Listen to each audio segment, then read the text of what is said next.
Hey guys, it's Mrs. Dearlum. I'm really sorry that I am not in school today, but I wanted to finish up. It couldn't be prevented. I had to take off and apologize, but I wanted to finish up with where we left off yesterday in class so that we don't fall behind. So we're up to this question: how were these economies organized in these systems? Talking about imperialism in Southeast Asia. So we had said in period one, we had said, I don't think we got up to this in the other three classes. The Europeans did not want to see industry develop in their colonial areas because they knew that that would weaken the European economies. And so any areas in this place that did have um, industrialization was owned and managed by Europeans. So most people lived by subsistence farming, meaning they farmed basically just enough for them to survive. The government placed a huge emphasis on cash crops because that's what's going to make them money, and that's why they have the colonies in the first place. So as a result, this led to the creation of a plantation system requiring forced labor from the lower class people to make money. And the wages of the workers were purposefully kept at a poverty level in order to make the most amount of money as possible for the colony. So in 1830 in Indonesia, peasants had to cultivate 20% or more of their land in cash crops, and then that was used to pay taxes. This was called the cultivation system. So the peasants had to cultivate 20% of their land, had to grow cash crops, and that just covered their taxes.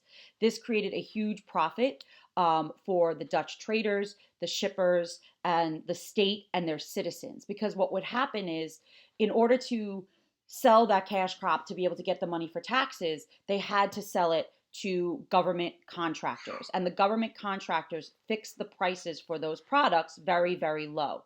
And then the Dutch government would turn around, sell it on the open market for full market value, making a huge profit for the Dutch government. So much so that Dutch citizens don't pay any taxes at all back in the Netherlands.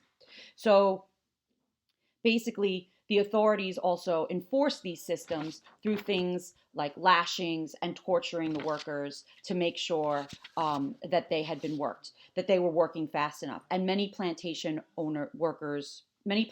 workers were actually kidnapped to work on plantations, and thousands of people died working on the plantations because the conditions were so bad.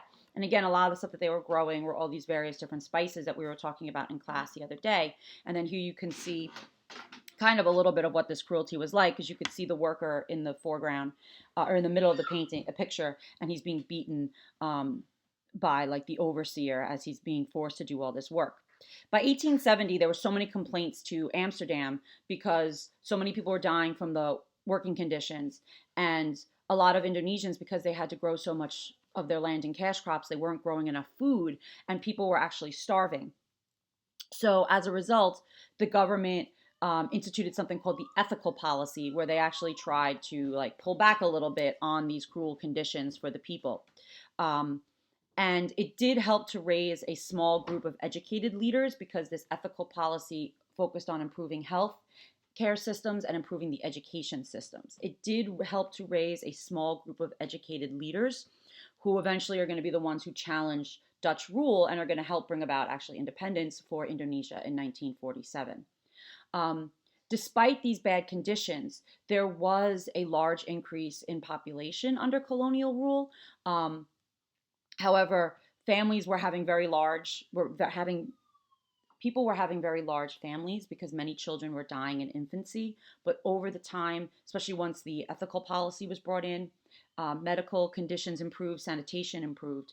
So in pre-colonial Java, so in the 1600s, the population was about 1 million. By the end of the 19th century, the population was about 40 million. So that creates a whole other host of issues and problems. The last question I want to talk about, we actually skipped in class yesterday. Why were the people not given a Western education? So until the ethical policy was put into place in 1901, they really did not focus on providing any education for the people that lived in their colonies. There were Part of it is that there were few jobs for actually highly trained intellectuals. They didn't want people to be really well educated because what they wanted the people to be doing was working on the plantations and doing that kind of work And that's really not a high skilled job where you need to necessarily have an education. If you have a large class of people who are educated who then have no opportunity to gain jobs, that could be something that would actually breed unrest and potential revolution. Also, during the 19th century, and we're going to see this because after you're done listening to this Ed Puzzle, you are going to read some poems, one called The White Man's Burden, and then the response to it called The Brown Man's Burden.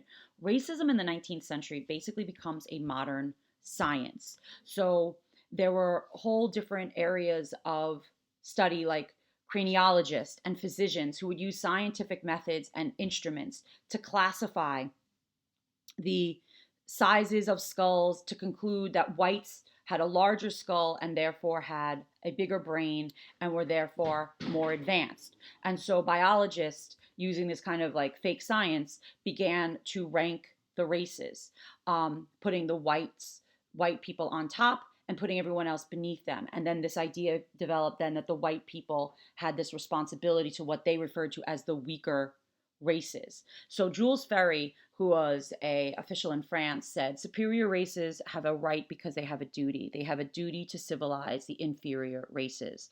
And so what we see is this attitude of racial superiority amongst the white colonists, that they are better, that they are superior to the other people that they are colonizing, and then they actively look to suppress the native customs that were different than Western customs. So after you're done listening to this, you're going to read, half of the class is going to read The White Man's Burden, and the other half of the class is going to read the response, which is The Brown Man's Burden.